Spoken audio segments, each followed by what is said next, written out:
trastornos importantes como son la enfermedad de von Willebrand, que nosotros hemos determinado que es una proteína, el factor de von Willebrand, que nos ayuda muchísimo en lo que respecta a la parte de la adhesión plaquetaria y las plaquetas propiamente dichas, como es en la enfermedad de púrpura trombocitopénica autoinmune o idiopática. Continuando con los trastornos asociados justamente a trastornos hemorrágicos, vamos a hablar en esta oportunidad de lo que es la hemofilia A y la hemofilia B, que esto, dicho de otra forma, está asociado ya a trastornos de los factores de coagulación más propiamente dichos.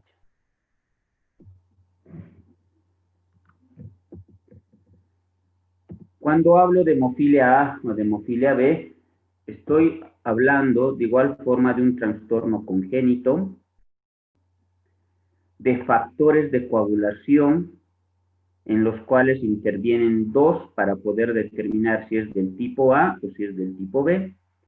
Pues entonces, dicho de otra forma, podemos determinar que cuando existe una alteración a nivel del factor 8 de la coagulación, estamos frente a una enfermedad llamada hemofilia A, y cuando existe una alteración a nivel de lo que es el factor 9 de la coagulación, perdón, estaríamos hablando de lo que es la hemofilia B.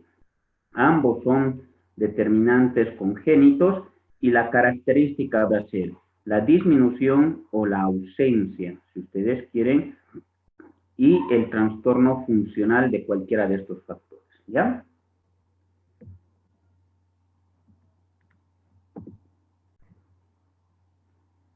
Si nosotros tenemos que recordar un poquito con relación a la incidencia y a la herencia de lo que viene a ser la hemofilia A, tenemos que tomar en cuenta que la hemofilia del tipo A se va a presentar una por cada 5.000 a 10.000 varones, y la hemofilia B se va a presentar uno por cada 30.000 aproximadamente. ¿Por qué les digo solamente en varones? Porque dentro de este tipo de enfermedad, lamentablemente quien va a portar, si vale el término, la enfermedad van a ser las mujeres, y quien va a padecer la enfermedad van a ser los varones.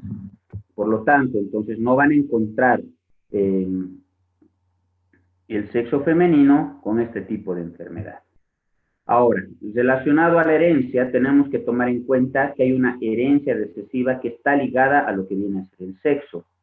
¿Debido a qué? A que va a existir la localización del gen a nivel de lo que es el factor 8 y el factor 9 de la coagulación en lo que es el brazo largo del cromosoma X. Entonces, a ese nivel tenemos lo que se denomina herencia recesiva ligada al sexo. Dicho de otra forma, entonces, ¿dónde se encuentra la herencia? En el brazo largo del cromosoma X, ¿no? Tenemos que realizar la clasificación también de lo que viene a ser la hemofilia, indiferentemente sea esta tipo A o tipo B. Nuevamente, si volvemos a la primera diapositiva, tenemos que llegar a determinar que este tipo de enfermedad está asociada con una disminución, ya sea de cualquiera de los dos factores. Eso sería una alteración cuantitativa, o puede haber también una alteración cualitativa. O sea, ¿qué quiere decir? Que indiferentemente nosotros lleguemos a tener buena concentración de cualquiera de estos factores, puede haber una alteración a nivel de lo que es la funcionalidad. Es así que si nosotros determinamos la cantidad del factor, de estos factores de coagulación, podemos determinar que esta enfermedad se puede clasificar en leve, moderada o severa. Vamos a hablar de leve cuando la cantidad del factor se encuentre entre 5 a 30%. Vamos a hablar de moderado cuando el factor se encuentre entre el 2 y el 5%. Y hablamos de severidad cuando el reporte nos indique que estamos por debajo del 1% con relación a cualquiera de estos factores de coagulación.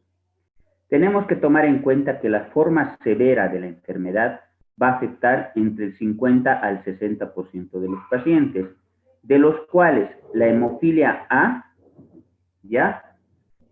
Y el 20 al 45% con relación a la hemofilia B. Entonces, dicho de otra forma, la forma severa que representa menor al 1% en cantidad de estos factores de la coagulación, quien predomina siempre va a ser el de tipo A con 50 al 60% y el de tipo B con 20 a 45%.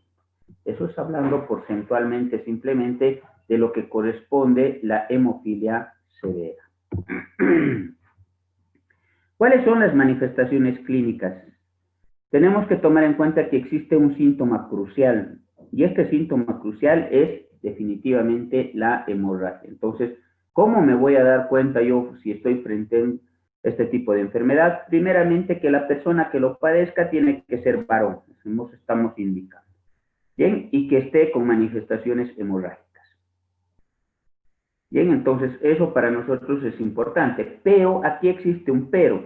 Estas hemorragias siempre van a ir secundarias a un trauma, o si ustedes quieren dicho de otra forma, a un traumatismo, porque no se van a llegar a presentar hemorragias espontáneas por más severo que se manifieste el cuadro. El peor sangrado que se puede llegar a presentar, lamentablemente, puede ser a nivel de lo que es el sistema nervioso central, que viene a representar más o menos entre el 2 al 5% de los pacientes, lo cual determina también su alta tasa de mortalidad. ¿Qué quiere decir? Si un paciente hemofílico sangra a nivel del sistema nervioso central, tiene una alta tasa de mortalidad o tiene pocas probabilidades de recuperación. La forma grave, tenemos que tomar en cuenta que los síntomas van a aparecer antes del primer año de vida. ¿Cuál es el factor que a nosotros nos tiene que interesar? Es la hemartrosis. La hemartrosis son muy frecuentes y van a afectar a varias articulaciones. Pueden producir desde insuficiencia funcional articular, inclusive antes de los 10 a los 15 años. Dicho de otra forma, estos pacientitos pueden llegar a quedarse inválidos hasta antes de los 15 años. Por eso, nuevamente recalcando que en la forma severa o en la forma grave, ya los síntomas se van a presentar antes del primer año de vida y hasta los 15 años, más concretamente, se puede determinar una alteración ya de la funcionalidad provocando la invalidez de mi paciente. ¿Cuál es esta afectación? La famosa hemartrosis. Y si nosotros recordamos a qué se refiere con hemartrosis, dicho de otra forma, se caracteriza porque se va a soldar una articulación con otra y por lo tanto el paciente pierde la movilidad de lo que viene a ser esa articulación, lo cual le llega a determinar en el estado de invalidez. Estos pacientes requieren altas frecuencias de hospitalización por si acaso y necesitan tratamientos sustitutivos de manera reiterada. ¿A qué se refiere con tratamientos sustitutivos? A que le falta el factor de coagulación, por lo tanto nosotros tenemos que realizar el procedimiento de esta forma. Si no encontramos el factor 8 o el factor 9 propiamente dicho, entonces tenemos que darle o plasma o más concretamente crioprecipitado, ¿no? En el caso de que se trate de factor 8. Si necesitamos factor 9, tendremos que darle plasma fresco congelado. La forma moderada, los síntomas aparecen más tardíamente, ya no es antes del año. La hemartrosis va a ser menos frecuente y esta forma necesariamente tiene que tener un estímulo que se llama trauma. Y el trauma tiene que ser severo para que se llegue a presentar un cuadro de hemorragia. Ojo con ese aspecto. Y la forma leve, la hemartrosis se va a presentar de manera excepcional. Generalmente a veces ni se llega a presentar, por si acaso. Entonces ahí también tengo que llegar a tomar muy en cuenta, por favor. Pues entonces, ¿cuándo se va a ir a manifestar la hemartrosis? Cuanto más severa sea la enfermedad. Y en la clase leve, ¿se presenta o no se presenta la hemartrosis? La respuesta será excepcionalmente. ¿Bien? ¿Y cuándo se va a llegar a producir? Cuando haya un traumatismo sumamente importante o sumamente severo. ¿Ya? Y los episodios pueden verse generalmente en este cuadro después de que el paciente ha sido sometido a un acto quirúrgico o después de que este paciente ha sido sometido tal vez a una extracción dental. ¿Qué quiere decir? que la forma leve muchas de las veces se diagnostica de manera casual. Cuando por algún motivo yo he sido sometido a un tratamiento quirúrgico o cuando por algún motivo, no por algún motivo, sino por algún tratamiento odontológico, yo he necesitado una extracción dentaria, la cual evita que se produzca una coagulación y es la que me estaría determinando que lamentablemente estoy frente a este tipo de cuadro. Nuevamente, si volvemos a una anterior diapositiva, tenemos que tomar en cuenta que las hemofilias se van a clasificar en tres: leve, moderado y severo. Y este va a depender de la cantidad de factor que se encuentre presente en nuestro interior. Leve cuando está entre el 5 y el 30%, moderado entre el 2 al 5% y severo menor al 1%. Cuanto más grave sea la enfermedad, mayores complicaciones de hemartrosis vamos a llegar a tener, ¿sí? El cual me puede determinar inclusive la invalidez hasta antes de los 14 años de edad, ¿no? Bien, y en la forma leve es en la que se va a llegar a presentar esta hemartrosis de manera casual, siempre y cuando exista un trauma importante para su producción. ¿Cuál es el síntoma o el signo capital de esta enfermedad? Son las hemorragias, ¿no? Y esta hemartrosis también se va a producir por una hemorragia que se produce a nivel de lo que es la articulación. Por lo tanto, dentro de lo que es la enfermedad, la hemartrosis va a representar el 80% de los episodios hemorrágicos. O sea, ¿qué quiere decir? Que yo muchas de las veces no voy a encontrar otro tipo de hemorragia, sino que voy a encontrar hemorragia a nivel de las articulaciones. Y si nosotros queremos hablar con relación a la frecuencia, esta hemartrosis va a ir afectando primero rodillas. Por lo tanto, el paciente ya va a empezar a caminar como pato, porque no va a poder mover las rodillas. Segundo, los codos. Por lo tanto, se va a manifestar como si se tratara de robots. Tercero, van a ir a afectar a los tobillos. Cuarto, a los hombros, a la cadera y finalmente a las muñecas, lo cual le va a dar este entorno de invalidez. Y alguien se preguntará, pero ¿cómo podemos ser nosotros tan descuidados? ¿Por qué se produce la hemartrosis? Lamentablemente se produce, uno, por un tratamiento inadecuado. ¿Qué quiere decir? Que el sangrado a nivel articular se presenta de manera recurrente y nosotros no nos hemos dado cuenta, sino lo consideramos siempre como un derrame sinovial, lo cual esto va a dar lugar a que se produzca efectos tóxicos dentro de la articulación a consecuencia de la hemosiderina proveniente del sangrado y va a dar lugar a que se empiecen a liberar enzimas proteolíticas. O sea, ¿qué quiere decir? Que yo muchas veces visito al médico porque he tenido un aumento de volumen de mi rodilla y termina el médico o el traumatólogo sacándome sangre de la rodilla y no me dice la causa. Simplemente te dice, tenías sangrado en la articulación y pare de contar, ya te lo he extraído, te lo he limpiado y ya estás listo. Que pudo haber sido por un trauma o una causa. Ojo, esos datos a mí me tienen que llamar la atención y hacer una investigación mucho más minuciosa.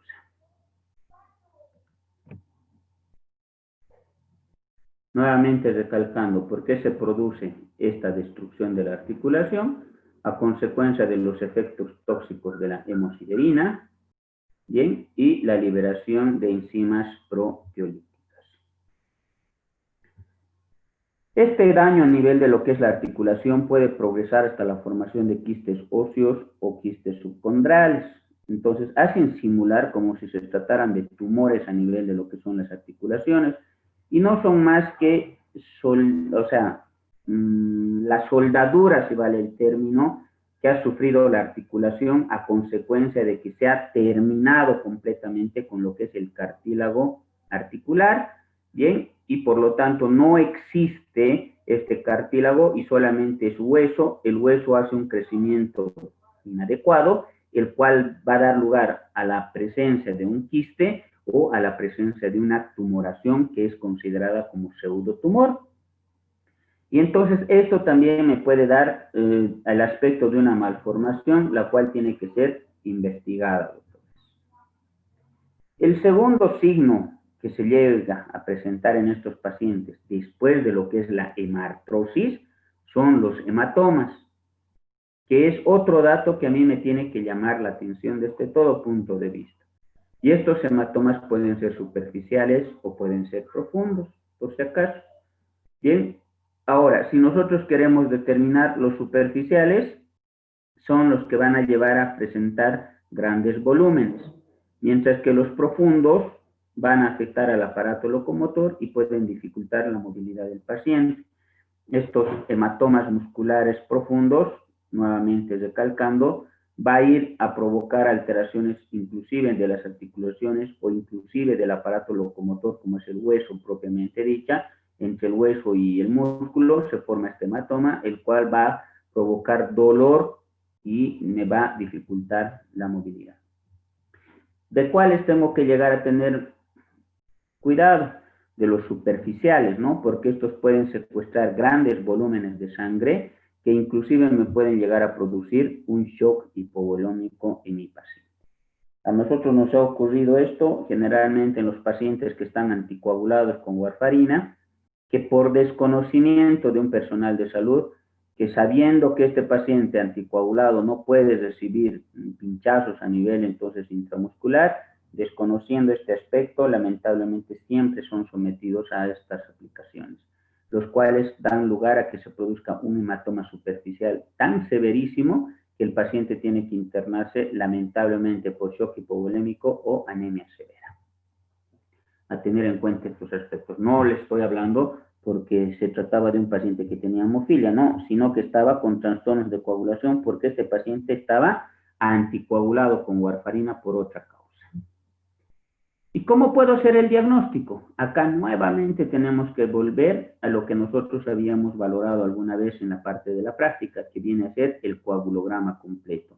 Y dentro de lo que viene a ser el coagulograma completo, habíamos determinado que es muy importante poder solicitar el famoso APTT o el famoso KPTT, ya que es el tiempo parcial de tromboplastina activada y que me va a medir, si vale el término, la vía intrínseca de la coagulación y además me va a medir si el paciente está utilizando heparina sódica. Para mí entonces es sumamente importante esta prolongación porque me va a determinar además los niveles de factor 8 y de factor 9 y me permiten identificar el déficit y la severidad de los mismos. Dicho de otra forma, un KPTT prolongado va a hacerme pensar en la posibilidad de una alteración de tipo hemofílico, siempre y cuando yo haga un diagnóstico diferencial con lo que viene a ser la enfermedad de von Willebrand o una anemia hemolítica adquirida por autoanticuerpos específicos, ¿no? En este caso estaría hablando de una anemia hemolítica autoinmune, que sería el otro aspecto con el cual yo tengo que realizar los diagnósticos diferenciales. ¿De acuerdo? Entonces, nuevamente, un KPTT prolongado me hace sospechar en tres posibilidades.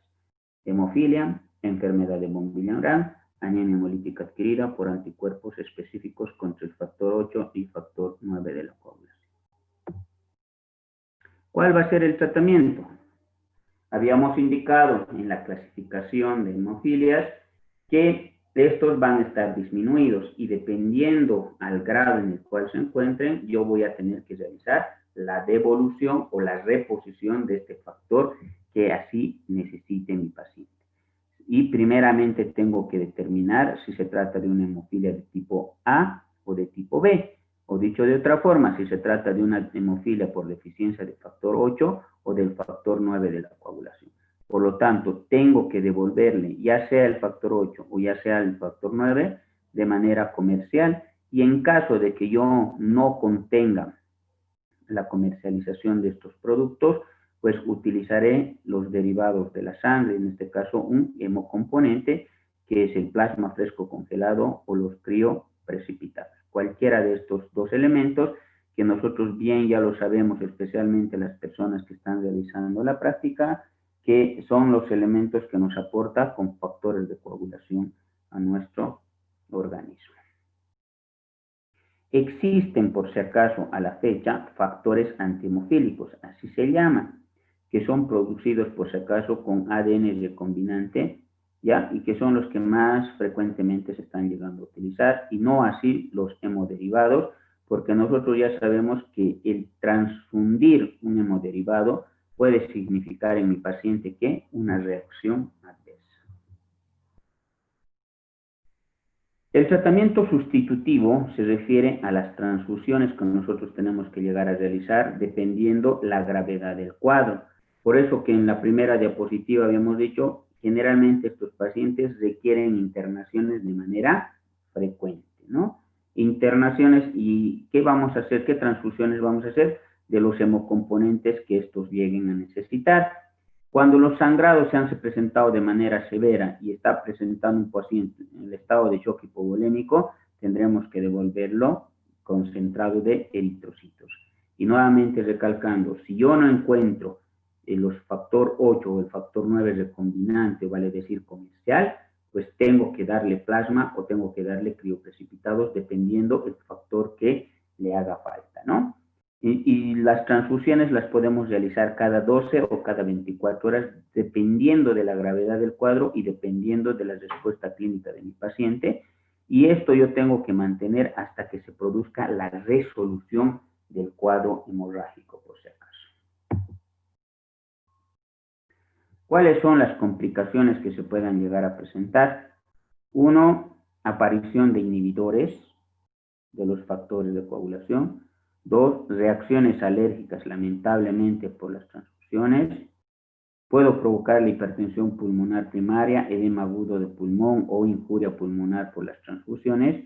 O lamentablemente, como estos requieren todo el tiempo transfusiones, porque a veces no se encuentra con los factores de coagulación industrializados, puedo llegarle a contaminar VIH o hepatitis crónica, porque ya habíamos quedado que muchas veces los donantes no dicen completamente la verdad, bien, o porque se encontraban en periodo ventana o en periodo de incubación en las enfermedades infectológicas, que cuando se les ha realizado el tamizaje clínico, estos siempre dieron negativo, pero sin embargo eso no significaba que no eran portadores de la enfermedad.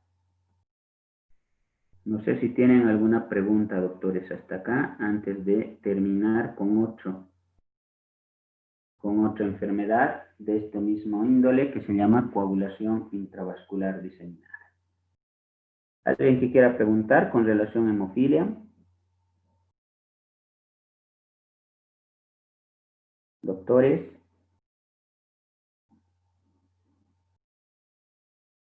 ¿Ninguna pregunta?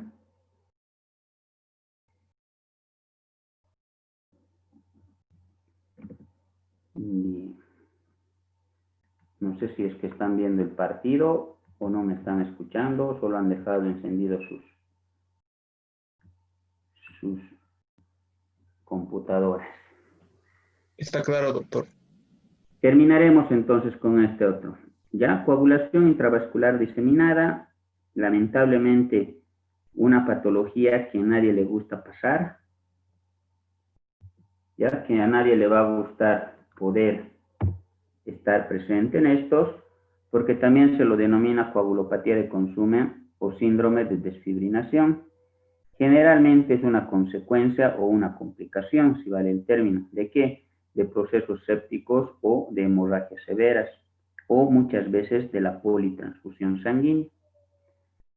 Se va a caracterizar por la presencia de grandes concentraciones de fibrina en la circulación como consecuencia de trombina libre en el plasma. O sea, ¿qué quiere decir? La gran cantidad de trombina en el plasma va a dar lugar a que se degrade a lo que son las moléculas de fibrina, lo cual va a dar un aspecto negativo dentro de lo que es la cascada de la coagulación, que es activación aguda del mecanismo de la coagulación.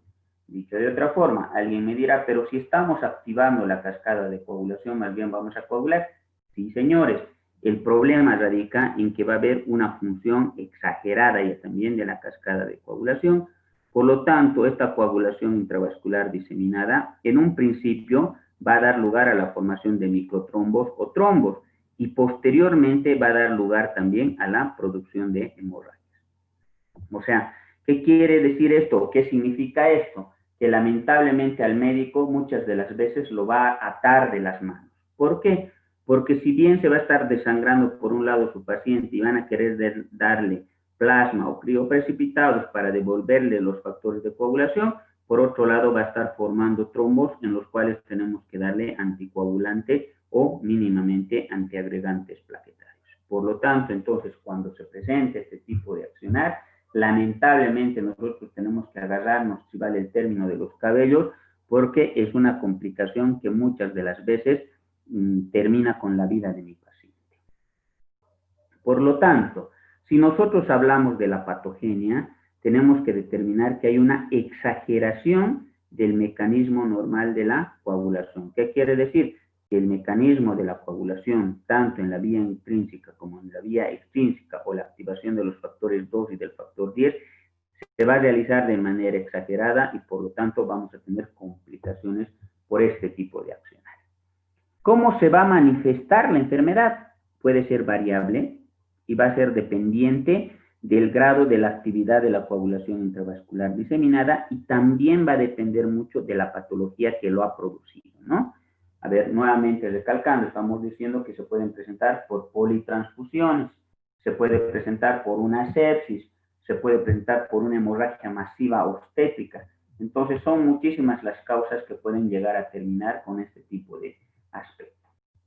¿Qué es lo más grave? Nuevamente, el paciente puede debutar directamente con un problema de isquemia o trombosis, si ustedes quieren, o puede llegar a presentar hemorragia sistémica. Si se estarán dando cuenta, se va a presentar los dos aspectos, los cuales nos va a poner como de brazos o de manos atadas, sin poder saber qué hacer con este paciente. Por lo tanto, inmediatamente nosotros sospechemos de la posibilidad de una coagulación intravascular diseminada, determinada por alguna causa, vamos a suponer en este caso, por un aborto mal producido, ¿ya? O que ha quedado con restos de placenta, podemos determinar primero la cuantificación de los factores de coagulación, los más importantes que van a estar presentes en este tipo de enfermedad, que son el factor 1, el factor 5, el factor 7 y el factor 8 de la coagulación. Bien, estos en este tipo de patología tienen que estar completamente disminuidos. Pues eso ya me habla de severidad y uno de los más importantes es el factor 1, por si acaso. Tengo que medir los niveles de fibrina a nivel de lo que es el torrente sanguíneo y como hemos dicho que estos son derivados de la trombina, estos van a estar completamente elevados. Se va a empezar a producir ¿qué? Una lisis de los glóbulos rojos, por lo tanto podemos encontrar fragmentos de glóbulos rojos por destrucción mecánica y las plaquetas de igual forma van a estar disminuidas. Por lo tanto, entonces, ¿qué vamos a tener? Una alteración de los factores de coagulación 1, 5, 7 y 8 con aumento de la fibrina en el torrente sanguíneo, glóbulos rojos fragmentados y disminución de las plaquetas. Y al mismo tiempo, si yo pido el coagulograma, va a haber ya alteración tanto a nivel de los factores de coagulación. Puede estar, como ya va a estar alterado esto, puede estar alterado el KPTT, puede estar alterado el tiempo de trombina y puede estar alterado el INR, puede estar alterado el tiempo de sangría. Todos los factores de coagulación, o si ustedes quieren, los factores el coagulograma va a estar completamente alterado. Pues acá lo más importante antes de entrar a lo que es el tratamiento es primeramente pensar en la causa que lo produjo. Y yo tengo que estar metido en la cabecita que tengo que primeramente suprimir la causa. Porque si yo no logro suprimir la causa, por si acaso, doctores, olvídense que lo van a poder resolver el problema. Muchas de las veces existen colegas que son demasiado comodones en los cuales dicen, no, bueno, es una coagulación intravascular que se haga cargo el servicio de sangre, y no es así. ¿De acuerdo? Pues acá lo primordial para poderle salvar a este paciente es encontrar la causa que lo produjo y tenemos que nosotros suprimir esa causa. A partir de la supresión de esa causa, ya no va a haber liberación de fibrina exagerada, primero de trombina y luego de fibrina, y nosotros vamos a poder actuar de manera más oportuna, ya sea con plasma fresco congelado o con crioprecipitados, que significa devolverle factores de coagulación a mi paciente para las hemorragias o cuando ha habido demasiado consumo de factores de coagulación. El concentrado de plaquetas, si ya me han manifestado el laboratorio que existe una trombocitopenia severa. En algunas ocasiones, especialmente si se tratan de los problemas obstétricos, tenemos que darle heparina a este paciente, porque hemos dicho que estos pacientes pueden realizar lamentablemente un proceso trombótico y eso me puede desencadenar en un cuadro de isquemia. Por lo tanto, entonces, al mismo tiempo, esto es lo contradictorio, ¿no? Al mismo tiempo que le voy a estar devolviendo los factores de coagulación, lamentablemente también le tengo que estar anticoagulando a mi paciente. El tratamiento se suspende cuando los niveles de fibrina se hayan normalizado. Entonces, lo más importante que es para mí, la medición de la fibrina. Si la fibrina está todavía alta, pues el tratamiento tiene que continuar a través de lo que son las transfusiones de plasma fresco, crioprecipitados, concentrado de plaquetas, en caso de que exista anemia, concentrado de eritrocitos, bien, y en caso de que la causa es obstétrica, además de la administración de heparina. No sé si tienen alguna pregunta, doctores, con relación a este tema, y con eso estaríamos terminando su charla del día de esta semana, ¿no? Decirles que el avance de materia es adecuada, no tenemos problemas, pero acá ya va a venir un aspecto. Le voy a dar una tarea que está relacionada a lo que es trasplante de médula ósea, y van a hacerlo de acuerdo a los grupos que ustedes tienen y la clase siguiente la va a disertar cualquiera de esos grupos que yo los asigne. Por lo tanto, entonces tenemos que presentar, y ustedes ya saben el tipo de presentación, Word o PowerPoint, y ese día por sorteo de grupos, porque me lo tienen que mandar mejor si me lo mandan un día antes para que yo los corrija, y por sorteo delante de ustedes vamos a determinar cuál es el grupo que va a defender. ¿Listo, doctores? No sé si tienen alguna pregunta. ¿Cuál es el tema? Trasplante de médula ósea. ¿Alguna pregunta, doctores, o alguna duda?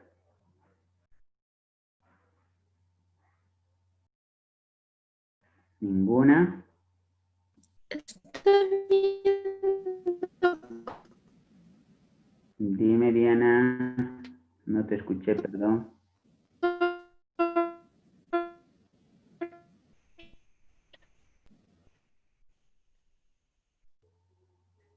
Perdón, no se escuchó nada. Y una pregunta sería